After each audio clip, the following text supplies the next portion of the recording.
What's up guys, j'espère que ça va bien. Mishka aka Guts MMA.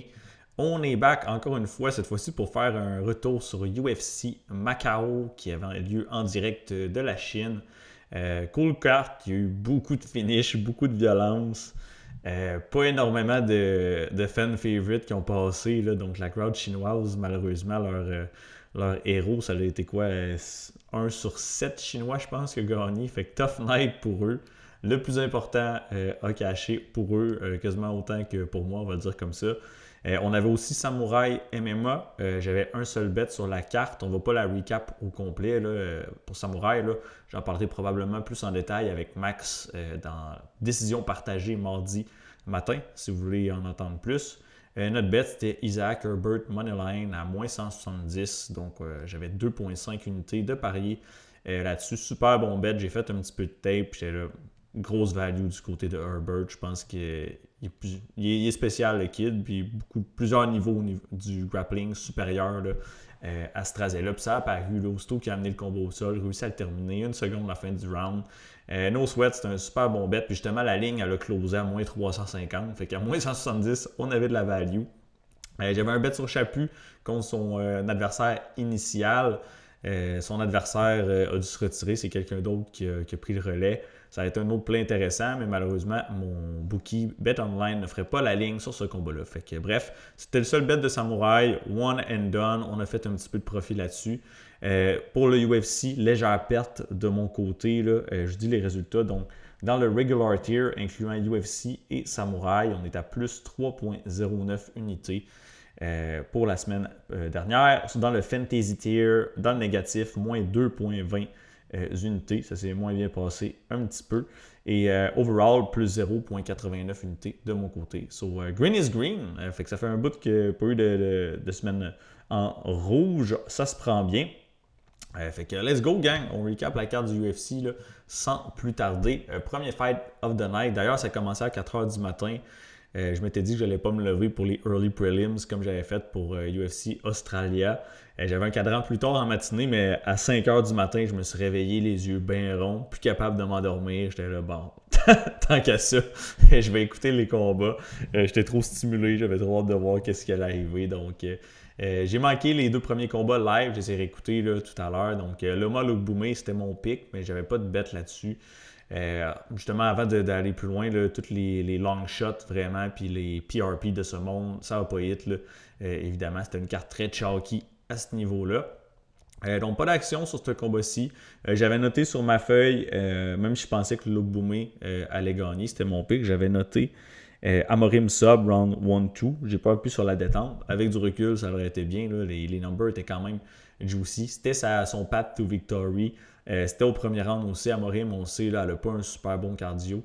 Donc, je pense que si le combat avait été extend, ça aurait été un petit peu plus tough. Debout, avantage Loma. Finalement, elle a réussi à amener le combat au sol, même pas avec un takedown. Vous voyez, elle a tenté 2 amener au sol, qu'elle n'a pas réussi.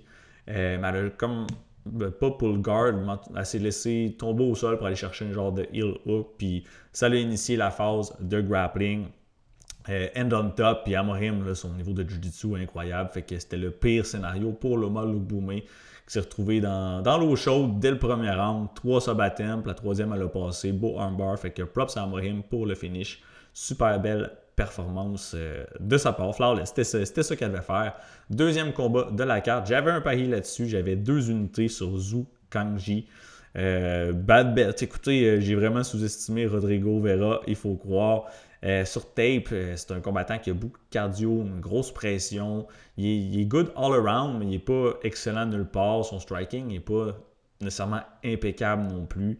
Zhu Kangji, beaucoup plus dangereux à mon avis debout. Je me doutais qu'elle allait essayer de wrestler, initier les takedowns, mais Kangji qui a un très bon get-up game, dur à contrôler. C'est arrivé early. Kangji qui a été un petit peu trop reckless, il s'est exposé puis il s'est fait contrer. Je pense que c'est un beau crochet de la gauche de Vera qui clip Zhu direct sur la babine. Fait que c'est Vera qui a trouvé le finish au premier round. Bad bet, écoutez, on ne va pas se cacher de rien. C'était pas un bon pari là, de ma part. J'ai vraiment sous-estimé le niveau de Vera. Puis j'ai peut-être un peu surestimé aussi là, la durabilité là, de Kangji. Fait que that's happened, we move on. On l'a perdu celui-là, c'était pas de notre côté. D'ailleurs, pour les straight bets, samedi au UFC avec, en fin de semaine, j'avais 6 straight bets, entre guillemets.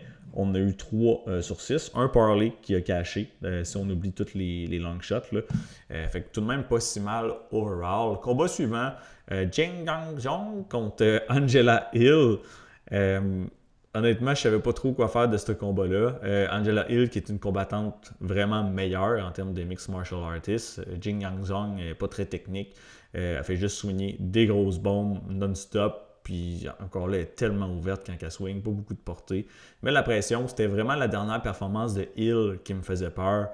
Son dernier combat contre Fatima Klein, elle a vraiment pas bien looké. Elle s'est même fait sonner, presque terminé au 3e round. Donc, j'avais mes réserves du côté de Hill. Puis finalement, elle a show up samedi en feu. Ça paraissait pas qu'elle avait 42 ans. Puis même, elle lookait beaucoup mieux là, qu'à sa dernière sortie. Puis Jong, qui n'est pas toute jeune non plus, à 38 ans. Puis clairement, là, elle a juste...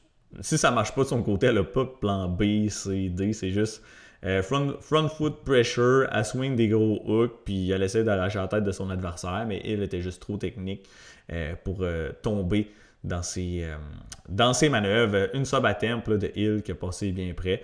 Fait que bad pick, mais encore une fois, on n'avait pas d'action là-dessus, à part un long shot, là, cycle. Fait qu'on avait un petit stab, là, Jong par KO dans le cycle qui n'a pas hit. Sinon, à part de cela, rien vraiment d'important ici. We move on. Ray Tsuruya, Luis Goulet. Ça, j'avais des actions sur lui. Très content. J'avais Ray Tsuruya par soumission à plus 300 sur Betway. Fait que gros number. J'avais 0.5 unités là-dessus. Fait que beau cash, easy. Vous voyez, 3 minutes 19. Par contre, je ne m'attendais pas à ce que ce soit aussi rapide. J'avais aussi le money line de Ray Tsuruya dans un 3-leg parlay. Le seul parlay qu'on a fait important, on va dire entre guillemets. Tsuruya, c'était la première leg. Rick a pris un an off. D'après moi, il a vraiment travaillé sur sa game après sa première défaite en carrière contre Joshua Van. Son striking, on ne l'a pas vu longtemps, mais il lookait quand même un petit peu mieux. Je veux dire, quand il lançait ses shots, semblait plus responsable défensivement. Goulet qui n'est pas mauvais, mais je veux dire, le niveau de grappling est tout à fait différent entre ces deux-là. Goulet aussi qui s'est battu il y a 2 semaines, qui a une grosse scrap. Fait que quand même, on lève notre chapeau là, pour avoir pris le combat à l'autre bout du monde à 2 semaines d'avis. Ça prend quand même une bonne paire de balls pour faire ça. Donc, Ray Tsuruya qui a caché la soumission, qui a caché son money line, mais j'avais aussi dans le Fantasy Tier, ça dommage, j'avais Luis Goulet under 44.5 coups significatifs, pardon. Puis on le voit, il y en a eu un, je me doutais qu'elle n'allait pas réussir à lander grand-chose, même si le combat allait s'extendre, vu les séquences de grappling qu'on allait avoir au rendez-vous. Mais j'avais ça combiné avec Tsuruya, plus de 2.5 takedown. La cote était rendue largement favorite pour qu'il fasse plus de 3.5. Évidemment, s'il n'y avait pas eu la soumission aussitôt, je pense qu'il aurait eu ses 3 takedowns avec aisance. Puis il l'a ramené au sol 2-3 fois, mais c'est comme s'il jumpait dans le dos puis ça draguait Goulet au sol. Puis il ne considère pas nécessairement ça comme des takedowns officiels. Donc dommage. On n'a pas eu ce play-là. Je pense que ça reste un bon bet. S'il se rebattrait, je le referais à nouveau, c'est sûr et certain. Mais Ray Tsuruya, finalement, qui a réussi à choker Goulet avec surprenante facilité. Fait que, bref, props à lui, là, flawless performance. Beau bounce back là, après sa première défaite. Puis il est tout jeune, il a quoi, 23, 24 ans. Fait que sky's the limit là, pour ce jeune-là. J'ai hâte de le revoir en action. Combat suivant, Cody Haddon versus Aori Shilang. J'avais rien là-dessus. Cody Haddon, combattant, je savais qu'il était extrêmement talentueux dans tous les aspects des arts martiaux mixtes. Mais il y avait ses blessures puis son long des off qui m'inquiétait, je n'étais pas certain. Contre un vet quand même pas facile à battre en Richie-Lang, puis Cody Haddon il a passé au travers comme dans du beurre. Ça a été un beatdown total. Il m'a vraiment impressionné, Cody Haddon. Samedi, non seulement il est revenu en pleine forme, il nous a démontré que finalement les blessures, ça ne l'a pas affecté, mais il semblait encore plus sharp que les dernières sorties qu'il a faites. Il était plus calculé, il n'était pas reckless. Tout ce qui faisait fonctionner, que ce soit les amener au sol, au niveau du grappling, le ground and pound, c'était de toute beauté comme performance. Cody Haddon, un prospect à surveiller là, à mon avis. Aori Chilang, c'est pas tout le monde qui... Ça prend un certain niveau, je pense, là, pour le sortir d'un combat. Puis d'une telle façon, là, ça nous démontre à quel point Cody Haddon, il y a du potentiel. Fait Le pick était pas bon, mais on n'avait pas d'action là-dessus. Cody Adden qui... Ah non, le pick, je me souviens même plus. Je pense que le pick était bon en Cody Adden. Je l'ai juste pas parié. Fait que voilà, prochain combat. Deuxième pari qu'on a perdu, malheureusement. C'est une carte qui a eu beaucoup, beaucoup de finish. Puis ça, c'est un des combats que je m'attendais vraiment à ce qu'il y en a un. J'avais 2 unités, je crois, de parier. Laissez-moi vérifier. 2. Je ne le trouve plus. Oui, 2 unités sur Dingmeng, José Henrique, Don't Go to Decision. Pourquoi? Les deux, premièrement, la majorité de leurs fights se terminent avant la distance. On parle d'un ratio de plus de 85% pour les deux fighters. Les deux n'ont pas nécessairement une très bonne menton, dans le sens où Henrique, si on va taper ses combats sur la scène régionale, dans presque tous ses fights, il se fait clipper, il se fait wobble un peu dans tous les sens. Et même à Contender Series, il s'est fait éteindre par un fighter qui n'est pas nécessairement au niveau, même que je dirais qu'il n'est pas très au niveau. Il était rentré au UFC, mais il s'est fait cut. On a parlé dans le breakdown. Puis du côté de Dingmeng, Striker descend avec une bonne puissance de frappe. La grande majorité de ses victoires sont par knockout. Puis lui aussi, souvent, il tend à rentrer un peu reckless dans le pocket. Puis il s'expose au compte. On l'a vu se faire drop. Juste sa dernière victoire sur la scène régionale. Il a gagné par KO, mais il s'est fait dropper, je pense, 3 fois. Fait que bref, tout s'enlignait pour un finish à mon avis. Mais Henrique qui a show up, pas nécessairement une performance phénoménale, mais il a amélioré un aspect important de sa game. C'est qu'il est très long, il est mobile, mais de tout ce que j'ai vu sur tape, c'est quand même facile de le trapper contre la cage. Puis une fois qu'il est dos à la cage, c'est là qu'il perd un peu sa composure, puis qu'il fait juste swinguer là, de façon très wild, super exposée. Puis habituellement, c'est là qu'il se fait clip aussi. Puis de l'autre côté, Dingmeng, on l'a vu sur tape, quand ses adversaires sont trappés contre la cage, il blitz en dedans, puis il swing des bombes bien ouvertes. Fait que c'était comme une recette pour un car crash. Mais Henrique qui show up avec du progrès, footwork beaucoup plus amélioré, il n'a jamais réussi. En fait, Dingmeng n'a jamais réussi à trapper José Henrique contre la cage. Fait qu'on n'a pas eu droit aux fameuses séquences de brawl auxquelles je m'attendais. Donc, très bel ajustement de José Henrique, il faut lui donner. Puis Dingmeng, je veux dire, il mettait de la pression, mais il suivait. Oui, José, il a amélioré son footwork, mais il n'a jamais réussi à s'imposer puis à le trap. Fait qu'il va falloir qu'il fasse des ajustements lui aussi. Là. Arrêter de follow-up juste son adversaire, mais vraiment mieux couper là, les angles, du moins à mon avis. Puis sinon, Dingmeng a encaissé des bombes. Je me serais attendu à ce qu'il tombe 1 ou 2 fois. Il y a eu un genou au visage, spinning elbow au 3e round. Bref, il a toffé, il a démontré plus de durabilité, ce à quoi je m'attendais. Fait que, avec ce qu'on a vu samedi, honnêtement, c'était pas un super bet. Les ajustements que José Henrique a fait, si mettons les deux gars ils devaient surpogner 10 fois, je pense que ce combat-là irait à la décision une bonne majorité du temps, là, vu ce qu'on a vu. Fait que not a good bet, encore une fois, là, de mon côté. Next up, ça c'en était un bon. Yisakli versus Luis Felipe Diaz. J'avais le fantasy score de Diaz dans une entrée. Sur Underdog Fantasy. Évidemment, ça a caché. Ça a fait une bouchée de Yisakli. On avait straight up 2 unités. 1.75 unités sur Luis Felipe Diaz by finish. Au début, je lignais la sub. Mais justement, là, j'ai décidé d'y aller avec le finish à un prix un peu plus bas au cas où qu'il y ait le KO. Puis je suis très, très content de mon move. Felipe Diaz, tous ses wins, si je ne me trompe pas, peut-être à l'exception d'une, ou peut-être touche, j'ai un blanc, mais très peu. Là. Ce sont des finishes et c'est pas mal 50-50 entre le KO et la soumission. C'est vraiment un très bon submission grappler, donc solide jiu-jitsu, mais comme super dur, puis il est down the trade. Je veux dire, son striking n'est pas super technique, sharp, impeccable d'une certaine façon. Mais il throw heat, donc il y a de la puissance, il lance des bombes, puis s'il touche, ça fait mal. Puis de l'autre côté, Yisakli, c'est plus un gars de judo. Sur la scène régionale coréenne, il est capable d'amener ses adversaires au sol puis de les dominer au niveau du grappling. Mais là, bonne chance de faire ça, un grappler aussi physique, costaud que Diaz. Puis debout, Yisakli, je veux dire, il est peut-être même un mini peu plus technique que Diaz. Mais il n'y a pas vraiment d'offensive, pas vraiment de power. Jamais été capable de rien faire. Là. Il s'est fait complètement dog walk par Luis Felipe Diaz, qui n'a même pas eu besoin là, d'initier le grappling pour trouver un finish. Donc, gros knockout au premier round. Easy play, très content. Là. Ça, c'en était un bon pari. Fait que Diaz qui a fait du easy work. J'aurais peut-être même dû être heavier on him. Mais bref, ce qui est fait est fait. Next, Sumudaji contre Alex Perez. A weird fight. Quand même relativement content qu'on ait eu un push ici. Pourquoi? Justement, j'avais le fantasy score de Diaz dans une entrée fantasy. Puis c'était combiné avec Alex Perez, plus de 34,5 coups significatifs. Puis honnêtement, comment que ça s'enlignait, pas certain qu'il y aurait eu ces 35 significant strikes. Fait que le fait que ça a été un no contest, ça le push mon entry. Puis ils m'ont juste remboursé mon one unit bet. Fait que honnêtement, de ce qu'on a vu, Sumudaji m'a vraiment impressionné. Perez, qui est un très bon lutteur, on sait que Sumu il a l'avantage de range, c'est un meilleur striker. Perez qui a une bonne boxe, mais Sumudaji qui est beaucoup plus complet, il est plus mobile, il a une bonne gestion de la distance. Puis Perez était incapable ou presque de closer le range sur Sumudaji.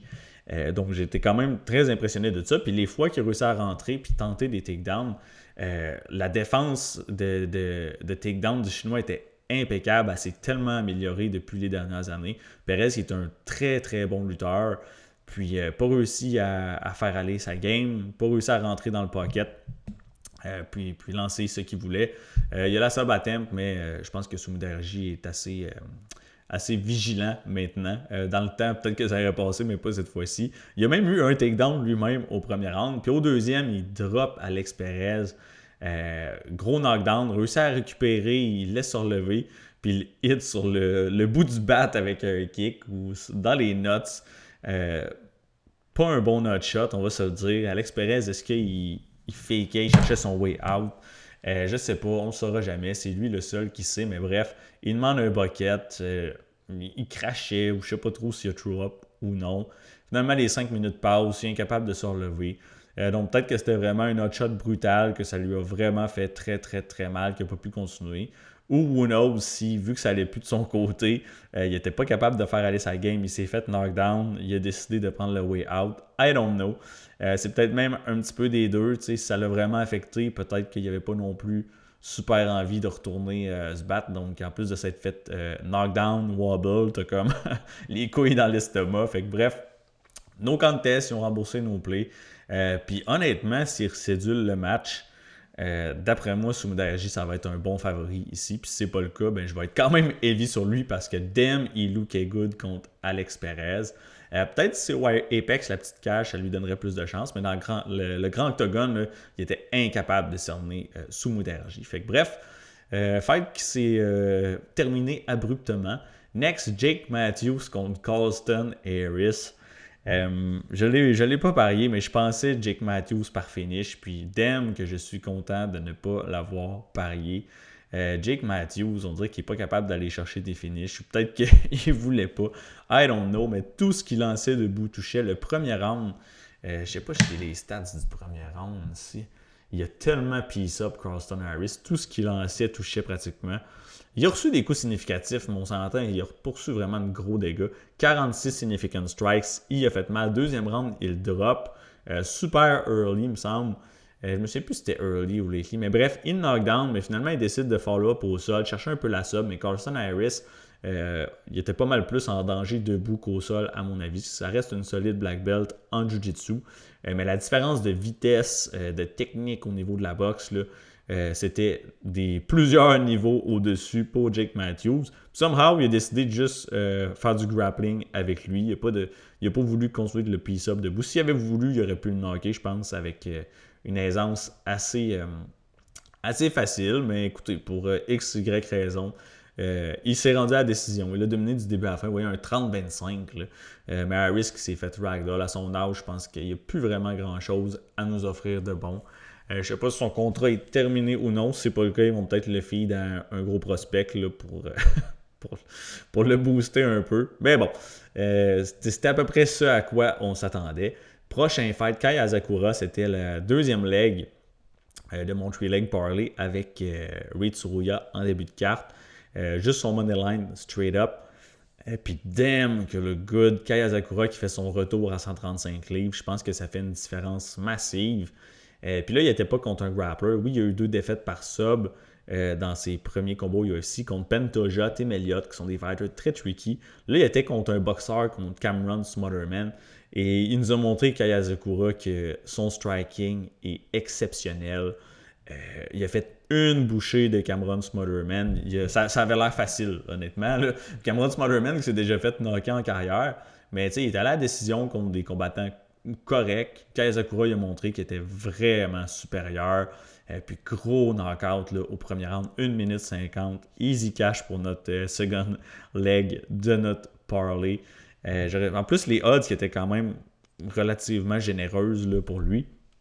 Fait qu'on a vu de quoi il est capable à 135 livres contre du monde qui ne veut pas nécessairement le grappler. Puis mon Dieu, j'ai hâte de revoir Kaya Asakura dans la cage. Fighter super excitant.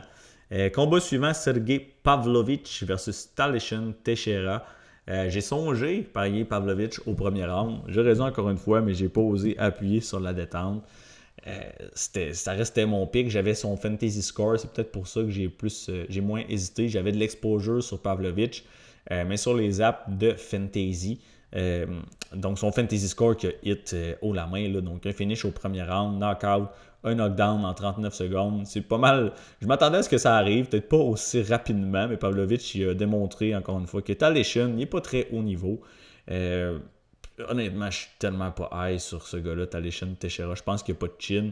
Puis aussitôt qu'il va pogner un heavyweight avec un niveau moyen à élevé, ça ne marchera pas de son côté. Fait que c'est pas mal ça à quoi on s'attendait. Un gros finish là, en partant.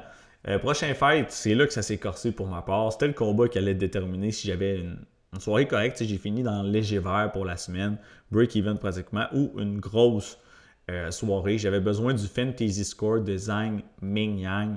J'avais aussi un same game parlay de 0.8 unités. Donc Zhang Mingyang qui gagne en dessous de 1.5 round avec plus de coups significatifs. Puis finalement, il n'a pas show up, pas du tout. Zhang Mingyang qui est rendu sur ma blacklist, c'est sûr et certain. Pour ceux qui ne savent pas, j'ai vraiment une blacklist des fighters que je ne peux plus backer, au moins pour m'en souvenir. Ça fait 2 fois que Mingyang Zhang, il me burn. Puis samedi, il n'avait pas l'air là, il était hésitant, il était lent. Comparé à ce qu'on voit là, de ses performances précédentes, peut-être pas son dernier fight, habituellement, il est beaucoup plus agressif, plus explosif. Là, on dirait qu'il était flat-footed, ça sortait pas, il osait pas, il était pas à l'aise avec la puissance de Menifield. Je sais pas si c'est sa dernière loss contre Johnny Walker qui joue dans la tête, mais j'ai l'impression que c'est plus mental son problème.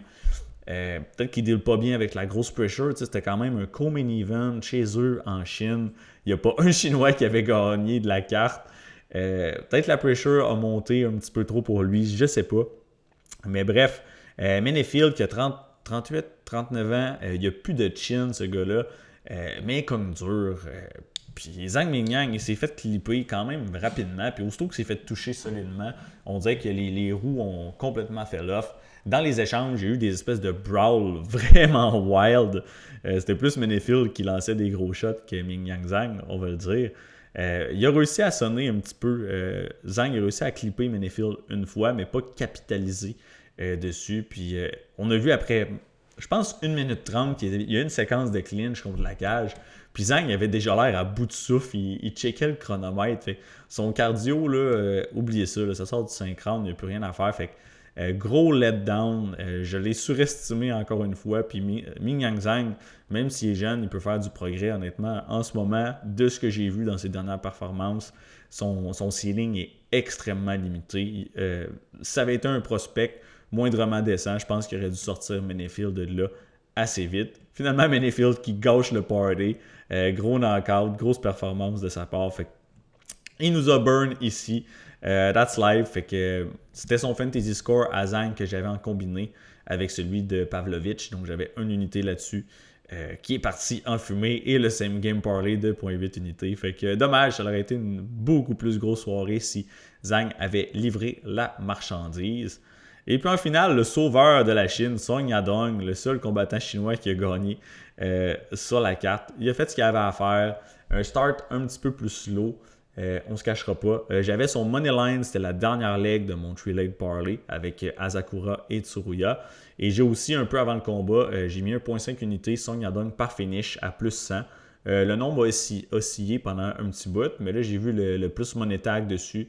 Je me suis dit, let's go. Tu sais, le dernier combat de Figueiredo, c'est-tu son dernier contre Ousmane? Je suis plus certain. Figueiredo. Ouais, c'était pas Ousmane, excusez, Umar Nurmagomedov. Donc, son dernier fight, c'est contre Umar. J'avais payé Umar par finish. Il n'a pas réussi, mais on dirait qu'il était allergique là, au finish. Je pense que Song Yadong est plus dangereux. Puis Figueiredo, je veux dire, à son âge, ça ne va pas aller en s'améliorant. Il est déjà sur un déclin physique, on le voit. Mais d'un combat à l'autre, ça va être de pire en pire, j'ai l'impression. Puis Song Yadong, qui est tout jeune, qui a une énorme expérience, super complet, c'est un dog. Puis oui, le premier round, il a été plus hésitant. Il a juste placé des low kicks. Le premier round, même, c'est Figgy qui l'a gagné, à mon avis. Mais là, le deuxième commence, puis là, on a vu commencer à avoir ses reads. Il a réussi à placer quelques solides shots, puis dès qu'il a pris confiance, qu'il s'est mis à mettre de la pressure, à se laisser aller, ben là, c'était one-way traffic, puis finalement, réussi à coincer Figueiredo là, dans une guillotine. C'est vrai, il a stuffé des bons takedowns aussi, premier, early, deuxième. Guillotine, super serré, fait taper Figueiredo au deuxième round, nous fait cacher nos deux bêtes, il fait lever la foule en Chine. Fait que ça a été une très belle fin là, pour l'événement, c'est ce qu'on avait besoin. Puis c'est ça à quoi on s'attendait. Puis c'était un setup spot, là, clairement. Les deux derniers combats, c'était un setup spot pour Zhang Mingyang, mais il n'a pas réussi à capitaliser sur celui-ci. Il voulait monter le prospect chinois à domicile, une grosse victoire en demi-finale. Il n'a pas réussi. Song Yadong, c'était un peu la même chose. Je veux dire, ils ont donné Figueiredo, ancien champion flyweight, mais qui est sur le déclin. Il n'est plus dans son prime. Puis en finale, chez eux, c'était un combat fait pour lui. Fait que, il a délivré la marchandise, il a fait ce qu'il avait à faire, puis ben, il a réussi à nous faire cacher nos derniers bets. Fait que voilà, gang, that's it pour UFC Macao. Je vais en reparler avec Max certainement mardi. Même chose pour Samouraï MMA. On a eu une carte super intéressante. Puis UFC, on a une carte aussi qui s'en vient samedi prochain. Je crois que c'est de retour au Apex. Il me semble que oui. Las Vegas. Ouais, d'après moi, c'est au Apex que ça va se passer. Belal Mohamed contre Bonfim, c'est un cool main event pour de vrai. Vraiment hâte d'aller creuser là-dessus. Arlen Shabazian aussi, j'aime ça. Ziam Nolan, ça va probablement brasser. Mitchell Luna, c'est. Ah ouais, on a quand même des fun match-up là-dessus. J'avais pas trop regardé. Là. Meggy Yanis. Ok, ouais, on a une carte quand même cool. Levid Brito, j'aime ça également. Puis si on regarde ici les odds, on va regarder rapidement, c'est des spots qui pourraient m'intéresser. On refresh ça. Mohamed Bonfim. Fait que Belal Mohamed, qui est un slight favorite sur Gabriel Bonfim. Intéressant, honnêtement. Si on peut avoir un old fashion Belal décision qui est toujours des bons bêtes, à mon avis. Arlen Shabazian à plus money, ça pourrait être intéressant à suivre. Ziam Nolan, gros favori. Mitchell. Levitt à Underdog Price, ça me parle. Avec ce qu'il nous a démontré là, récemment, je pense. À plus 2,30, ceux qui ont pris le plus 2,30, le props à vous autres. Zombie Girl qui est en Chelsea Channel. Oh my god. Ok. J'ai hâte de creuser là-dessus. Fait que voilà, gang, on a terminé. C'est tout pour le recap UFC Macao. Là-dessus, je vous souhaite un bon dimanche, une bonne fin de journée. Puis nous autres, on se rejase la semaine prochaine pour le breakdown de UFC Vegas, peut-être 118, I guess. Fait que that's it. Peace out.